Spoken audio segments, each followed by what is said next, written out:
Hi, నేను మీ ఆర్కేని. Welcome back to the sessions. Last సెషన్లో మనం అరేస్ గురించి డిస్కస్ చేస్తాం, అంతకంటే ముందు స్ట్రింగ్స్ గురించి మాట్లాడుకున్నాం. సో ఈ సెషన్లో జావా ఊప్స్ ప్రిన్సిపల్స్, అసలు కోర్ జావా అంటేనే OOPs principles. Okay, so OOPs principles, ఇప్పుడు Java is an object oriented అని అంటాం కదా. ఎందుకు Java object oriented programming language? Because it follows OOPs principles. ఈ ఊప్స్ ప్రిన్సిపల్స్ ఎవరు ఇచ్చారు అంటే ఒక ఆర్గనైజేషన్ పేరు ఆబ్జెక్ట్ మేనేజ్మెంట్ గ్రూప్. ఏ లాంగ్వేజ్ అయినా కానీ ఈ ఊప్స్ ప్రిన్సిపల్స్ని ఫాలో అయితే ఆ లాంగ్వేజ్ని ఆబ్జెక్ట్ ఓరియంటెడ్ ప్రోగ్రామింగ్ లాంగ్వేజ్ అంటారు. సో ఏమేమి ఉన్నాయి ఊప్స్ ప్రిన్సిపల్స్? మనకి ఊప్స్ ప్రిన్సిపల్స్ ఇన్హెరిటెన్స్ ఉంది, పాలిమార్ఫిజం ఉంది, తర్వాత అబ్స్ట్రాక్షన్, ఓకే, తర్వాత ఎన్క్యాప్సులేషన్. ఈ ఓకే, సో ఈ నాలుగింటిని 4 పిల్లర్స్ ఆఫ్ ఊప్స్ ప్రిన్సిపల్స్ అంటారు. ఊప్స్ ప్రిన్సిపల్స్ ఎన్ని అంటే మనకి 4 అనమాట. ఈ 4 ఊప్స్ ప్రిన్సిపల్స్ ఇది ఆబ్జెక్ట్ మేనేజ్మెంట్ గ్రూప్ అనే ఆర్గనైజేషన్ ప్రొవైడ్ చేసింది. ఎప్పుడైనా సరే సిస్టమ్ చాలా స్లో ఉంది. ఓకే, ఎప్పుడైనా ఏ లాంగ్వేజ్ అయినా ఈ ప్రిన్సిపల్స్ని ఫాలో అయితే ఆ లాంగ్వేజ్ని ఆబ్జెక్ట్ ఓరియంటెడ్ ప్రోగ్రామింగ్ లాంగ్వేజ్ అంటారు. సో జావా కూడా ఫాలో చేస్తుంది కాబట్టి Java is also one of the object oriented programming language. మనకి జావా లాగా చాలా ఆబ్జెక్ట్ ఓరియంటెడ్ ప్రోగ్రామింగ్ లాంగ్వేజ్ ఉన్నాయి. .NET ఉంది, తర్వాత పైథాన్ ఉంది, తర్వాత C++ ఉంది, ఇలా ఇలా చాలా ఉన్నాయి అన్నమాట. ఓకే, సో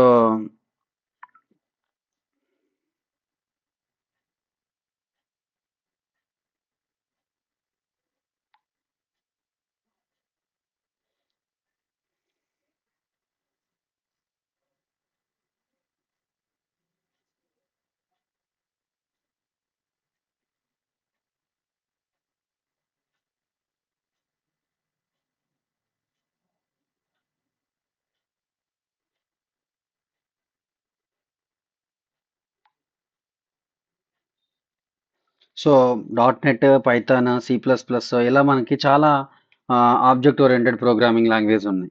సో ఎందుకు స్టిల్ జావా అంత పాపులారిటీని ఇంకా ఇన్ని ఇయర్స్ అయినా కానీ ఎందుకు ఫాలో అవుతుందంటే జావాకి ఇంకా చాలా ఫీచర్స్ ఉన్నాయి, యూనిక్ ఫీచర్స్.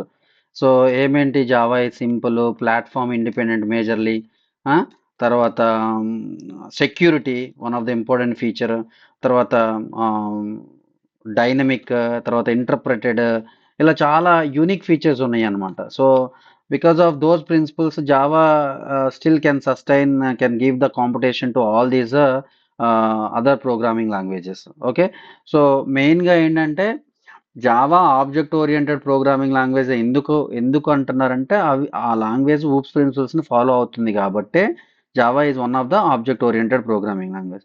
సరే, ఊప్స్ ప్రిన్సిపల్స్ 4 ఉన్నాయని చెప్పాను: inheritance, polymorphism, abstraction, encapsulation. So ఈ సార్ మీరు చెప్పారు జావాలో ఫోర్ ఊప్స్ ప్రిన్సిపల్స్ ఉన్నాయని. మరి ఎలా అచీవ్ చేయాలి? How can you achieve these principles? జావాలో మనం 2 కాన్సెప్ట్స్ వాడతాం వీటిని అచీవ్ చేయడం కోసం. ప్రాక్టికల్గా అచీవ్ చేయడం కోసం జావాలో మనం 2 కాన్సెప్ట్స్ వాడతాం. ఒకటి క్లాస్, ఇంకోటి ఆబ్జెక్ట్. మీకు క్లాస్ అంటే ఏంటో తెలుసు. క్లాస్ అంటే ఏంటి? Collection of variables and methods into a single unit, అది క్లాస్. ఓకే, ఆబ్జెక్ట్ అంటే ఏంటి? Instance of A class. Instance అంటే మెమరీని క్రియేట్ చేయటం. ఓకే, ఒక క్లాస్కి ఎన్ని ఆబ్జెక్ట్స్ క్రియేట్ చేయొచ్చు? ఎన్నైనా క్రియేట్ చేయొచ్చు.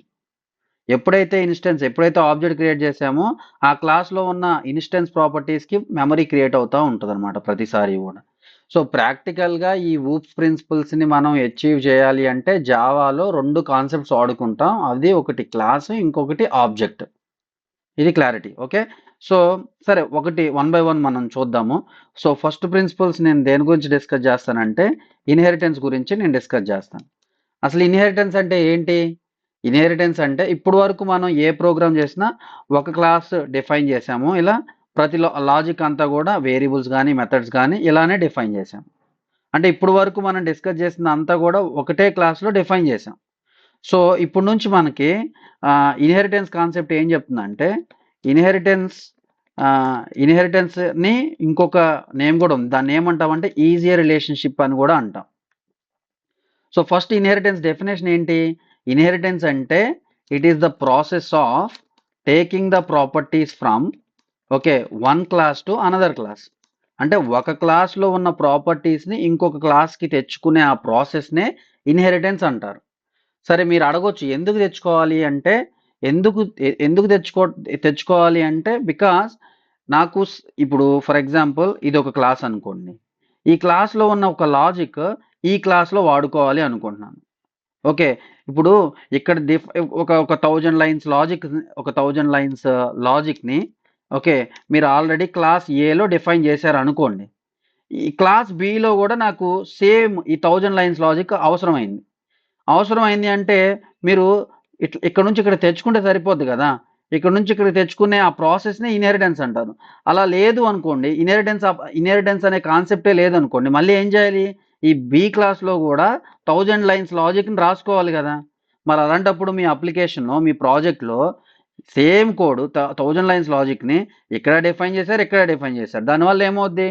Duplication of the code, duplication అనేది పెరిగిపోద్ది. మెమరీ యూసేజ్ అనేది కూడా పెరిగిపోద్ది. దానివల్ల పెర్ఫార్మెన్స్ కూడా డిగ్రేడ్ అవుతుంది కదా. అందుకనే మీకు ఏదైనా సరే లాజిక్ కామన్గా వాడుకోవాలి, కామన్గా నాకు యూటిలైజ్ అవుతుంది అంటే దాన్ని ప్రతిసారి రీడిఫైన్ చేయకుండా రీయూజ్ చేసుకోండి. ఆ రీయూజ్ చేసుకునే ప్రాసెస్నే ఇన్హెరిటెన్స్ అంటారనమాట. అంటే ఇక్కడ నుంచి ఇక్కడికి తెచ్చుకుంటాం. ఓకే, తెచ్చుకోవటం వేరు, రీడిఫైన్ చేయటం వేరు. రీడిఫైన్ చేయట్లేదు నేను. ఓకే, రీడిఫైన్ చేయటం వల్ల డూప్లికేషన్ పెరిగిద్ది, మెమరీ కన్జంప్షన్ పెరిగిద్ది, పెర్ఫార్మెన్స్ డిగ్రేడ్ అవుద్ది. అందుకనే ఈజీ రిలేషన్కి వెళ్ళాలి, ఇన్హెరిటెన్స్ కాన్సెప్ట్కి వెళ్ళాలి. ఇన్హెరిటెన్స్ కాన్సెప్ట్ ఏం చేస్తుంది? ఇక్కడున్న కోడ్ని రీడిఫైన్ చేయకుండా ఈ క్లాస్లో తెచ్చేసుకుంటాం. ఆ ప్రాసెస్నే ఇన్హెరిటెన్స్ అంటాం. ఓకేనా? సో మరి ప్రాక్టికల్గా ఇన్హెరిటెన్స్ని మనం అచీవ్ చేయాలి అంటే ఎక్స్టెన్స్ అనే కీవర్డ్ని వాడతాం. Okay, we are using extends keyword. Extends అనేది జావా రిజర్వ్డ్ కీవర్డ్. మనం ఒక క్లాస్లో డిఫైన్ చేసిన ప్రాపర్టీస్ని ఇంకో క్లాస్లో తెచ్చుకోవాలి అంటే డెఫినెట్గా ప్రాక్టికల్గా అచీవ్ చేయాలంటే we are going to take the help of some Java reserved keywords. So ఆ జావా రిజర్వ్డ్ కీవర్డ్ ఏమని చెప్తున్నాను? ఎక్స్టెన్స్ కీవర్డ్ అని చెప్తున్నాను. ఓకే, మీకు క్లారిటీ వచ్చింది అనుకుంటున్నాను. సో నేను ఎక్స్టెన్స్ కీవర్డ్ని వాడుకొని ఒక క్లాస్లో డిఫైన్ చేసిన లాజిక్ని ఇంకో క్లాస్లో ఎలా రీయూజ్ చేసుకుంటానో ఒక ప్రాక్టికల్ సింపుల్ బేసిక్ ఎగ్జాంపుల్ చూపిస్తాను. Okay, so let's come back to like what eclipse. ఇక్కడ నేనేం చేస్తాను అంటే 2 క్లాసులు డిఫైన్ చేస్తాను. ఒకటి ఏ క్లాస్ అని డిఫైన్ చేస్తాను, ఎజ్యూమ్. ఇంకొకటి బి క్లాస్ అని డిఫైన్ చేస్తాను. నా క్లాసులు 2 ఉన్నాయి, ఒకటి క్లాస్ ఏ, ఒకటి క్లాస్ బి. ఇప్పుడు క్లాస్ ఏలో నేను ఒక మెథడ్ని డిఫైన్ చేస్తాను, సమ్ వేరియబుల్స్ కానీ మెథడ్స్ కానీ డిఫైన్ చేస్తాను. ఫర్ ఎగ్జాంపుల్ ఇంట్ stid ఈక్వల్స్ టు 100, తర్వాత string stname equals to Ram అని అనుకోండి. Public void display. అలా కాకుండా నేను ఏం చేస్తాను అంటే ఎలా అయినా పర్వాలేదు, అనేది ఒక మెథడ్ డిఫైన్ చేయండి. system.out.println of I'm RK, save this from Java with RK, చిన్న ఇన్ఫర్మేషన్ రాసి. ఇది ఒక ప్రాపర్టీ కదా. ఇప్పుడు నేనేమంటున్నాను, అదర్వైజ్ డిస్ప్లేలు కాకుండా ఇలా చేస్తాను, బెటర్ అండి. ఒక లాజిక్, రీయూజబుల్ లాజిక్ అయితే బెటర్ కదా. Int X comma int Y, yeah, system.out.println X plus Y. So ఇప్పుడు ఈ క్లాస్ నేను ఎగ్జిక్యూట్ చేసుకోలేను కదా, ఎందుకంటే మెయిన్ మెథడ్ డిఫైన్ చేయలేదు. మెయిన్ మెథడ్ డిఫైన్ చేశాను అనుకోండి, ఎంతసేపు అని OBJ equals to new A అంటారు. తర్వాత ఓబీజే డాట్ సమ్ అని 3,4 కానీ ఏదైనా వాల్యూస్ మీరు పాస్ చేస్తే రన్ చేస్తే ఇది ఎగ్జిక్యూట్ అయింది. ఇక్కడ నా గోల్ ఏంటంటే దీన్ని ఎగ్జిక్యూట్ చేయడం కాదు నా గోల్. ఇక్కడ డిఫైన్ చేసిన ఈ సమ్ అనే మెథడ్ని బి క్లాస్లోంచి వాడుకోవాలనేది నా గోల్. బి క్లాస్లోంచి ఎలా వాడుకుంటారు? సో దీన్ని ఎగ్జిక్యూట్ చేయాలి కాబట్టి మెయిన్ మెథడ్ డిఫైన్ చేశాను. ఇప్పుడు మీ గోల్ ఏంటి? సమ్ మెథడ్ని వాడుకోవాలి అనేది మీ గోల్. సమ్ మెథడ్ని వాడుకోవాలంటే ఏం చేయాలి? జస్ట్ మీరు ఇదే క్లాస్లో సేమ్ కోడ్ డిఫైన్ చేశారనుకోండి. ఇప్పుడు బి క్లాస్కి ఆబ్జెక్ట్ క్రియేట్ చేసి న్యూ బి అన్నారు, ఓబీజే డాట్ సమ్ అన్నారు, 4,5 అని రన్ చేశారు. కానీ ఇక్కడ ప్రాబ్లం ఏంటి? ఏ క్లాస్లో సమ్ మెథడ్ డిఫైన్ చేశారు, బి క్లాస్లో సేమ్ మెథడ్ని సేమ్ లాజిక్ని డిఫైన్ చేశారు. ఇలా చేయకూడదు కదా. ఇలా చేయటం వల్ల ఏమవుతుంది? కోడ్ డూప్లికేషన్ అనేది పెరిగిపోయి పెర్ఫార్మెన్స్ అనేది తగ్గిపోతుంది, మెమరీ కన్జంప్షన్ పెరుగుతుంది. సో ఇలా దీన్ని రెడ్యూస్ చేయడం కోసమే రీడిఫైన్ చేయకుండా రీయూజ్ చేసుకోండి ఇన్హెరిటెన్స్ కాన్సెప్ట్ని వాడుకొని అనేది దే ఆర్ ప్రొవైడింగ్ అనమాట. సో అప్పుడు ఏం చేయాలి? ఇక్కడ నేను డిఫైన్ చేయను, మరి ఇక్కడ ఏ క్లాస్లో ఉన్న ఈ మెథడ్ని బి క్లాస్లోకి ఎలా తెచ్చుకుంటారు? అప్పుడు ఎక్స్టెండ్స్ కీవర్డ్ని వాడాలి. ఎక్కడ? ఈ ఈ ఈ చైల్డ్ క్లాస్ ఇది ఇది ఇది డిఫైన్ చేసిన తర్వాత extends you are extending this class B from which class? A class. ఆ ఏ అనే క్లాస్ని ఇక్కడ మెన్షన్ చేశారనుకోండి, ఆటోమేటిక్గా ఏ క్లాస్లో ఉన్న అన్ని ప్రాపర్టీస్ కూడా బి క్లాస్లోకి వచ్చేస్తాయి. ఓకే, బి క్లాస్లోకి వచ్చేస్తాయి. ఏది అని చెప్పి అడగొద్దు, ఎందుకంటే అది లాజికల్గా రిప్రజెంట్ చేయబడింది, లాజికల్గా available. Okay, physically I'm not define, but still మీరు ఈ కీవర్డ్ వాడుకున్నారు కాబట్టి ఇక్కడ డిఫైన్ చేసిన ఈ ప్రాపర్టీస్ అన్నీ కూడా ఇప్పుడంటే ఒకటే మెథడ్ ఉంది కాబట్టి ఆటోమేటిక్గా ఈ ఒక్క ప్రాపర్టీ ఈ ఒక్క మెథడ్ దీంట్లోకి ఇన్హెరిట్ అయిపోతుంది. ఇప్పుడు ఇన్హెరిట్ అయిపోయింది కదా, బి క్లాస్లో నేను ఏ మెథడ్ని డిఫైన్ చేయాలా, బట్ స్టిల్ మీరు ఆబ్జెక్ట్ క్రియేట్ చేశారు బి క్లాస్కి, సమ్ మెథడ్ని కాల్ చేశారు. ఇప్పుడు సమ్ మెథడ్ బి క్లాస్లో ఉందా? ఓబీజే అనేది బి క్లాస్ ఆబ్జెక్ట్. సమ్ మెథడ్ని డిఫైన్ చేశారా? లేదు. లేదు అంటే ఇమీడియట్గా మనకి ఎర్రర్ రావాలి కదా, కానీ ఎర్రర్ రాదు. ఎందుకంటే బి క్లాస్లో లేదు అంటే దాని సూపర్ క్లాస్లో ఎత్తుక్కుంటుంది. ఈ బి క్లాస్ యొక్క సూపర్ క్లాస్ ఏంటి? ఏ క్లాస్.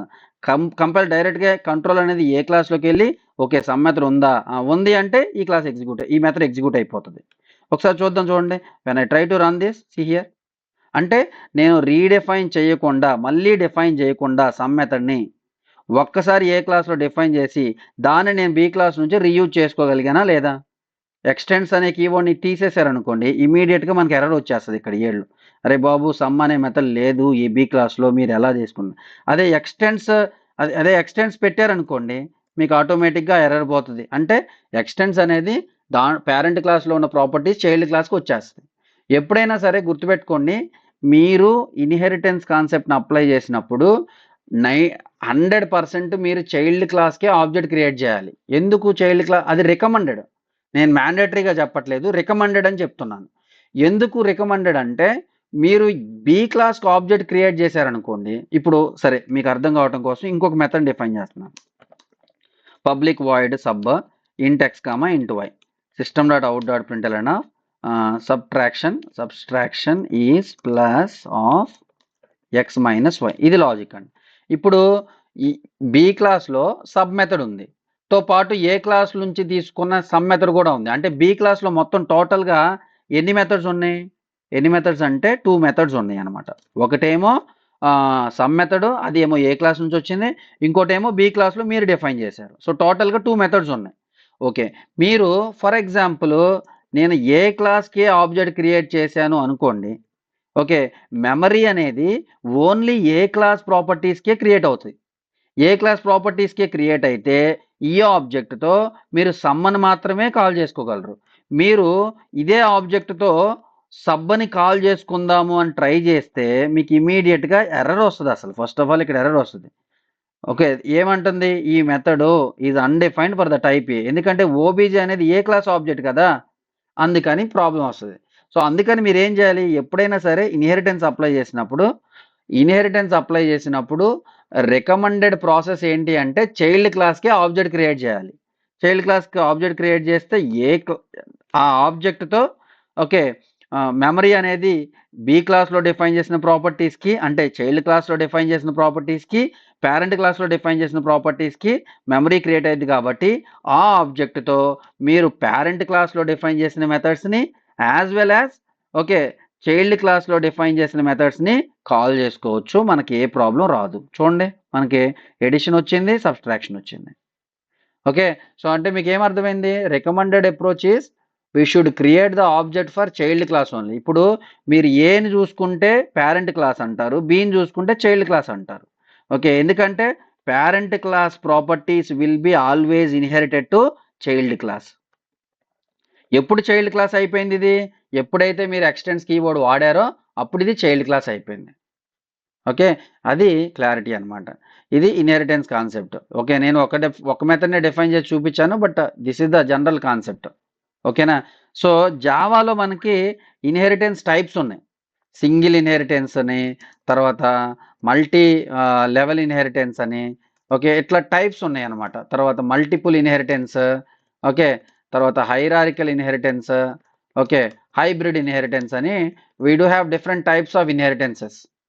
ఏమి లేదు నాన్న, సింగిల్ ఇన్హెరిటెన్స్ కానీ సింపుల్ ఇన్హెరిటెన్స్ కానీ ఏంటంటే, నేను ఇదిగోండి ఒక సింగిల్ ఇన్హెరిటెన్స్లో ఒక బేస్ క్లాస్ ఉంటుంది, ఒక చైల్డ్ క్లాస్ ఉంటుంది. అంటే నేను చెప్పిన ఈ ఎగ్జాంపుల్ ఎగ్జాక్ట్గా simple inheritance or single inheritance అంటారు.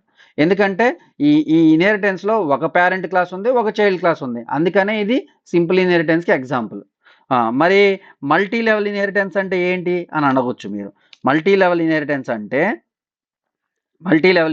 అంటే దీంట్లో ఒక బేస్ క్లాస్, ఒక పేరెంట్ క్లాస్ కానీ, బేస్ క్లాస్ కానీ, సూపర్ క్లాస్ కానీ, ఇవన్నీ సినానిమ్స్ అనమాట.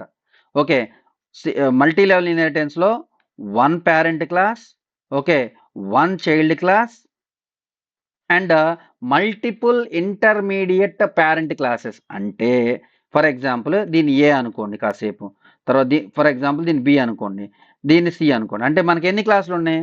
ఎజ్యూమ్ మనకు 3 క్లాసులు ఉన్నాయి అనుకోండి. ఇప్పుడు ఏ క్లాసు పేరెంట్ క్లాసు, ఏ క్లాసు చైల్డ్ క్లాసు చూసి చెప్పొచ్చు. ఏ అనేది పేరెంట్ క్లాసు, ఓకే అర్థమైపోయింది. సి అనేది ఏంటిది? Child class. మరి బి అనేది ఏంటిది? బి అనేది ఏంటంటే ఇప్పుడు ఈ కాంటెక్స్ట్ చూసుకున్నారనుకోండి ఓన్లీ, బి అనేది ఏ క్లాస్ అవుతుంది? బి అనేది ఏ క్లాస్ అవుతుంది చెప్పాలి మీరు? చైల్డ్ క్లాస్ అవుతుంది. ఓకే అంతే కదా. అదే మీరు తర్వాత బ్లూ మీరు ఈ కాంటెక్స్ట్ తీసుకున్నారనుకోండి, ఈ బీసీ కాంటెక్స్ట్ తీసుకున్నారనుకోండి, ఇదే బి క్లాస్ ఏమవుతుంది? ఇదే బి క్లాసు పేరెంట్ క్లాస్ అవుతుంది. అంతే కదా. అంటే ఫస్ట్ కాంటెక్స్ట్లోనేమో బి క్లాస్ చైల్డ్ క్లాస్ అయింది, సెకండ్ కాంటెక్స్ట్లోనేమో బి క్లాస్ అనేది పేరెంట్ క్లాస్ అయింది.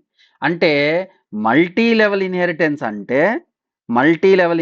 అంటే కమాన్, మల్టీ లెవెల్ ఇన్హెరిటెన్స్ అంటే దీంట్లో ఒక పేరెంట్ క్లాసు, ఒక child class, multiple intermediate parent classes.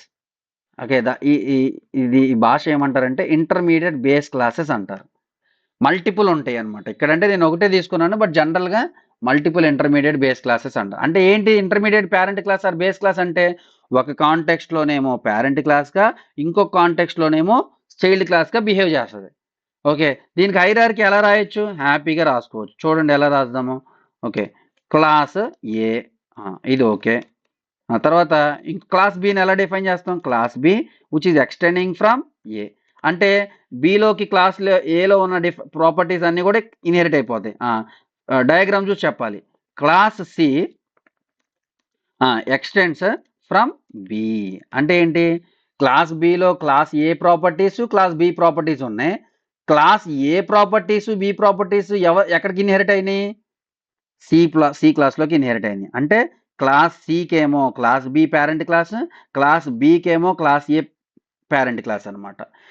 ఇది అప్రోచ్ అనమాట. దీన్ని మల్టీ లెవెల్ ఇన్హెరిటెన్స్ అంటారు.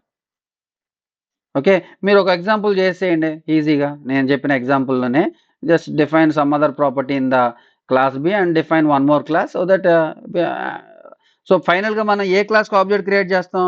చైల్డ్ క్లాస్కే ఆబ్జెక్ట్ క్రియేట్ చేస్తే అన్ని ప్రాపర్టీస్ని ఈ ఆబ్జెక్ట్ ద్వారా మీరు యాక్సెస్ చేసుకోగలరు. సో మల్టీ లెవెల్ ఇన్హెరిటెన్స్ అర్థమైంది కదా. తర్వాత ఓకే, మల్టిపుల్ ఇన్హెరిటెన్స్. అంటే చూడండి, మల్టిపుల్ ఇన్హెరిటెన్స్లో మీరు డయాగ్రామ్స్ చూసి చెప్పొచ్చు. A B okay and so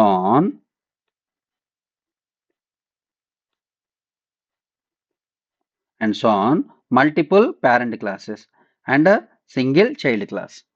okay, ఇది ఏ అనుకోండి, ఓకే, ఇది బి అనుకోండి, ఇది ఇలా చాలా ఉన్నాయి. ఫర్ ఎగ్జాంపుల్ ఇది సి అనుకోండి. అంటే ఇప్పుడు మీరు చూస్తే ఈ డయాగ్రామ్ని సికి ఎంతమంది పేరెంట్స్ ఉన్నారు? మల్టిపుల్ పేరెంట్ క్లాసెస్ ఉన్నారనమాట. అంటే దీన్ని డయాగ్రామాటిక్ ప్రాక్టికల్గా ఎలా రాయొచ్చు?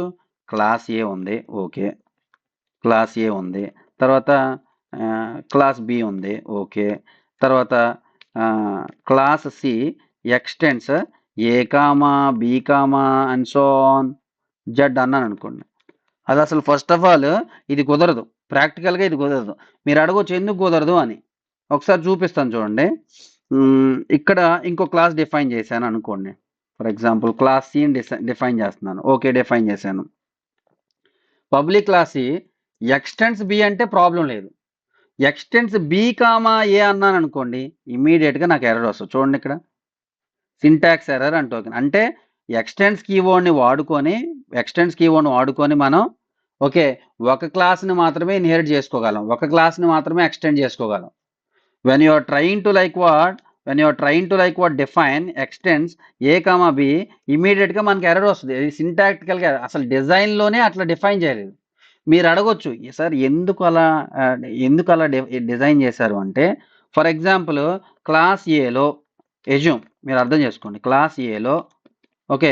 సమ్ అనే మెథడ్ ఉంది. నేను మొత్తం రాయట్లేదు. జస్ట్ ఒక ఐడియా కోసం చెప్తున్నాను. ఇక్కడ కోడ్ రాస్తున్నాను. సమ్ అనే మెథడ్ ఉంది. ఓకే. తర్వాత క్లాస్ బిలో కూడా సమ్ అనే మెథడే ఉంది అనుకోండి. అంటే లాజిక్ వేరు. మెథడ్ నేమ్స్ అనేవి సేమ్ ఉన్నాయి అనుకోండి. ఇప్పుడు class C extends A, B అనేది కూడా పాజిబుల్ అయ్యింది అనుకోండి. పర్వాలేదు అనుకోండి కాసేపు. ఇప్పుడు ఫైనల్‌గా నేను దేనికి ఆబ్జెక్ట్ క్రియేట్ చేస్తాను?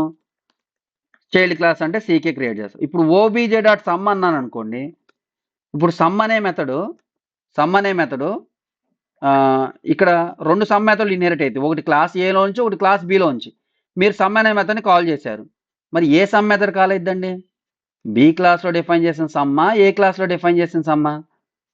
అది ప్రాబ్లమ్ కదా! యాంబిగ్యూటీ ఎర్రర్ వస్తది కదా! జేవీఎం కన్‌ఫ్యూజన్ వస్తది కదా! అందుకనే డిజైన్ లెవెల్‌లోనే వాళ్ళు రిస్ట్రిక్ట్ చేశారు. ఏమని? ఒకసారి ఒక క్లాస్‌ని మాత్రమే ఎక్స్‌టెండ్ చేసుకోగలరు.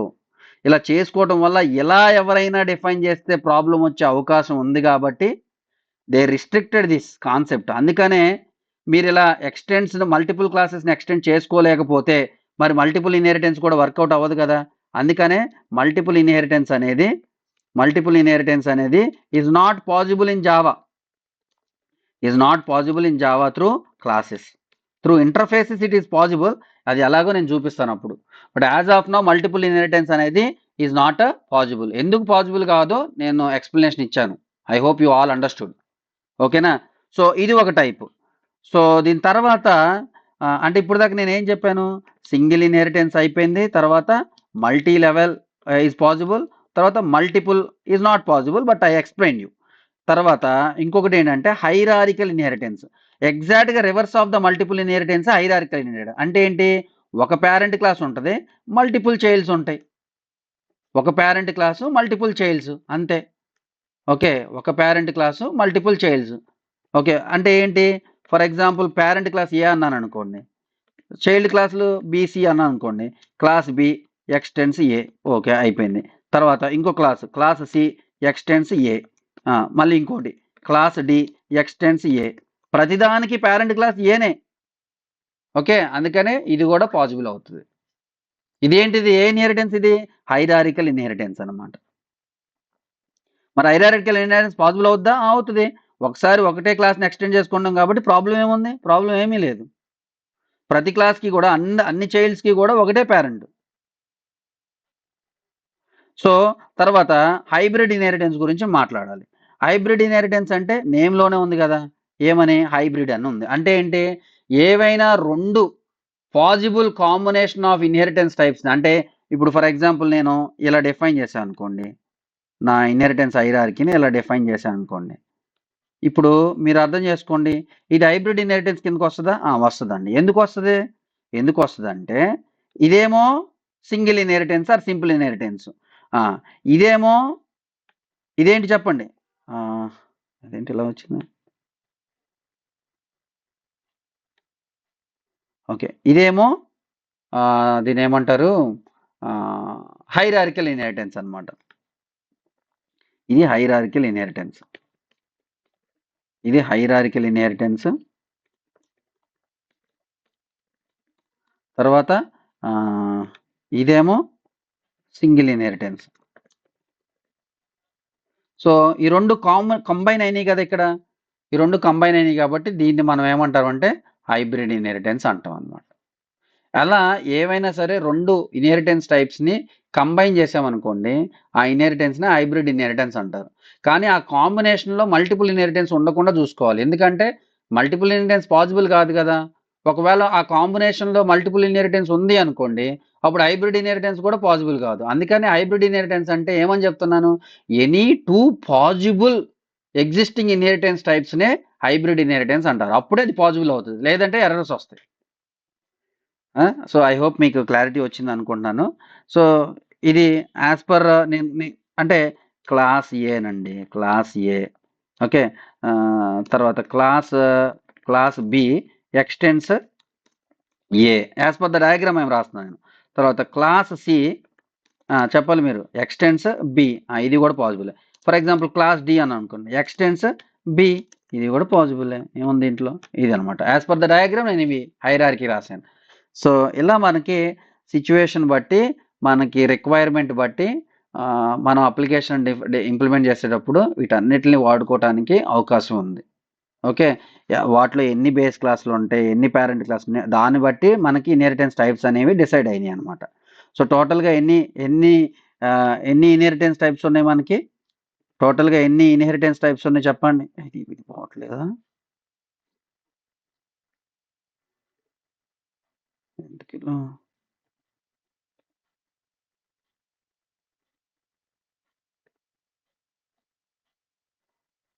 ఓకే. రైట్. సో టోటల్గా ఎన్ని ఇన్హెరిటెన్స్ టైప్స్ ఉన్నాయంటే single inheritance, multi level inheritance, hierarchical inheritance, multiple inheritance, తర్వాత హైబ్రిడ్ ఇన్హెరిటెన్స్. సో మీకు ఇన్హెరిటెన్స్ మీద ఒక బేసిక్ అవగాహన వచ్చిందని నేను ఫీల్ అవుతున్నాను. ఇంకా ఇంకా చాలా కాన్సెప్ట్ ఉంది. వన్ బై వన్ మనం డిస్కస్ చేద్దాం. ఊప్స్ ప్రిన్సిపల్స్ మీద చాలా చాలా ఫోకస్ చేయండి. ఎందుకంటే వన్ బై వన్ మనం వెళ్దాం. ఓకే. వన్ బై వన్ మనం will try to like discuss. Inheritance అయిపోయింది కదా! దాని తర్వాత ఇంకా మిస్‌లేనియస్ కాన్సెప్ట్ కూడా మధ్యలో మనకు చాలా వస్తాయి. వాటిని కూడా డిస్కస్ చేద్దాం. ఇవన్నీ కూడా ఒకటే దాంట్లో నేను క్రియేట్ చేస్తే it will go lengthy video అనమాట. అందుకనే స్ప్లిట్ చేసి I'm trying to like discuss each and everything. Okay. నాతో పాటు మీరు ప్రాక్టీస్ చేస్తున్నారు అనుకుంటున్నాను. ఎవరైతే నా సెషన్స్‌ని ఫాలో అవుతున్నారో ప్రాక్టీస్ చేయండి. ఏమైనా డౌట్ ఉంటే కామెంట్ సెక్షన్‌లో కామెంట్ చేయండి. ఈ వీడియోస్ అందరికీ షేర్ చేయండి. Okay. Right. Meet you in the next session with some other concept. OOPS principles finish చేయాలి as soon as possible. Okay. Right. Thank you.